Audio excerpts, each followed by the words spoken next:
This episode brought to you by thegiveawaygeek.com. Win board games, electronics, and gift cards at thegiveawaygeek.com. The geek that keeps on giving. Hey everybody, welcome to Board Online, Board Offline. Today we're continuing our gameplay of Mansions of Madness that we've been doing with John Gilmore and the guys from Boards Alive.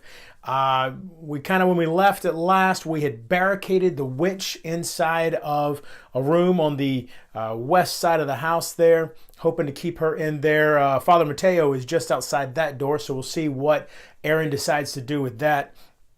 And then Ashcan Pete's exploring a room by himself in another part of the mansion, and then we've got a few people down in the kitchen dining room area. So let's see how this all plays out and get right to the board. So the first thing that's going to happen is John says that he wants Kate to search this token right here.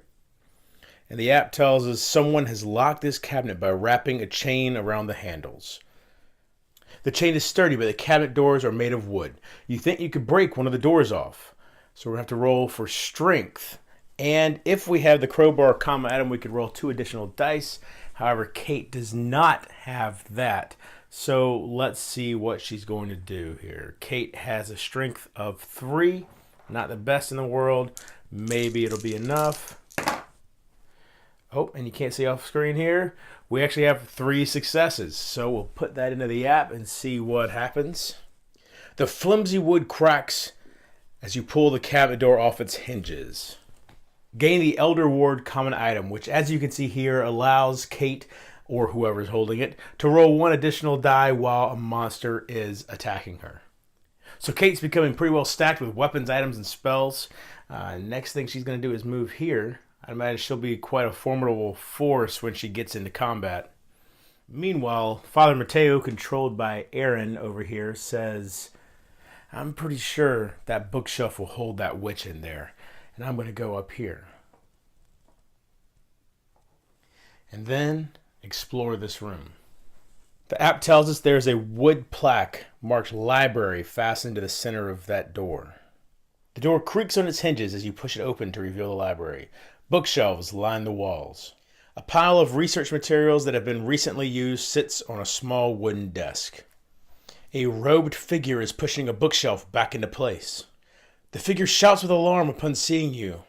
A witch is going to spawn in the library, and then Father Mateo suffers 1 horror. Well, so Father Mateo ran from one witch only to find another. You can see that since we have 2 witches on the board, we have the identification token right there in that witch's, on that witch's base. Now let's see, the horror that Mateo is going to suffer is disoriented. Your wits desert you, leaving you mumbling and uncertain. How could what you have just seen be real? Become dazed, then flip this card face down. Alright, so we can see Mateo has 2 horror now, and now he gets dazed, which means he cannot spend clue tokens to convert dice results or perform additional puzzle steps. But this will, at the end of his turn, be discarded, and the cool thing is, he's doing his final action right now, which means dazed will be discarded the moment he's done with this action. All right, now Mateo can move 1 space into the library if he wishes for free. That'll put him in there with the witch. However, Mateo has bandages that he'll be able to heal up any physical wounds. He has a King James Bible to deal with mental wounds.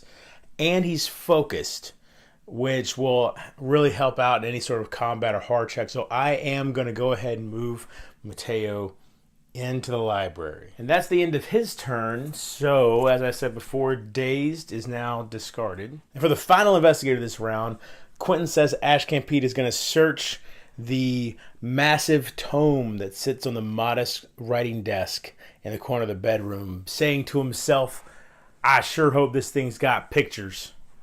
Ashcan Pete pulls a creaking wooden chair up to the desk and attempts to decipher the archaic scribblings on the tome's pages.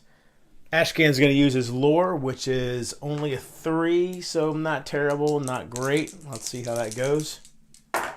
Oh! In Ashcan's case, it is terrible. As Ashcan reads, the very words seem to twist and change before his eyes, but he cannot make sense of any of them. So he's going to try that one more time. Okay, that's better. And just because it's his final action, we're going to use a clue token. So we have 3 successes. As Ashcan Pete slowly pieces together the script, it reveals the directions to some vile ritual meant to summon beings from realms beyond reality, as well as instructions on the magics to contain them. Ashcan Pete has gained the Arcane Manuscript's Tome. It will allow him to roll 1 additional die when resolving any lore test, which, as we saw a moment ago, he could really use the help.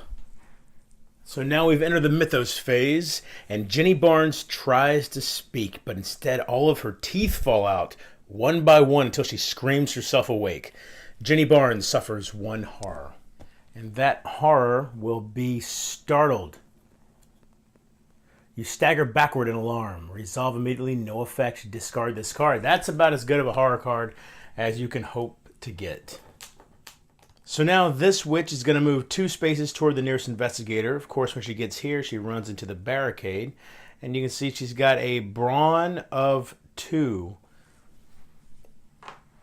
She needs 2 successes to get through the barricade. And she only got 1, so she is stuck right where she is. So far, the barricade's holding. Now, this witch is going to stay right where she is and make a ranged attack. Technically, she's making a ranged attack to the investigator with the highest strength, but since Mateo's the only one around, that's who she's going to attack. The witch inhales, eyes rolling up, and seems to flicker partially out of the world. A flickering, ever-moving shadow appears, streaking towards you. All right, Father Mateo has to test his agility and get 1 success. He has an agility of 3. All right, well, he got just 1 success, but that's all he needed. Father Mateo rolls aside as the unreal double lashes out. Suffer 1 face-down damage. So there's the 1 face-down damage for Father Mateo. That is his first physical damage he's taken this game. And now Father Mateo will have to deal with a horror check against that witch. The witch gestures, writing in the air with a blood-pricked nail. You glance down and realize that cryptic and disturbing writing is appearing on your skin, crawling like wet ink. Suffer 3 face-down horror. Lore plus 1 will negate. Well, the father's lore is 4 plus 1. He's going to get to roll 5 to negate the 3 horror he's suffering.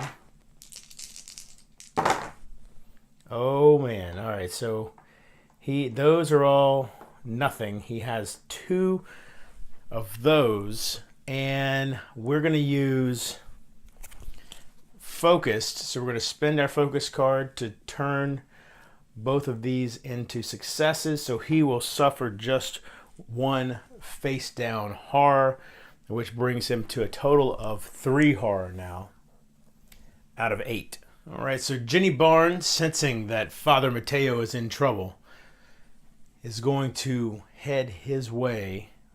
1, 2. 1, 2. And hopefully she'll be able to help him next turn if he doesn't manage to kill that witch. Otherwise, maybe she can help search the room or something like that. And then Carolyn Fern is going to search the china cabinet, which has been repurposed to store all manner of knickknacks. The cabinet holds candles, wooden statuettes, stones, beads, and other random objects. She tries to discern what they could be for. She's going to have to test her lore to do that, which is a 3.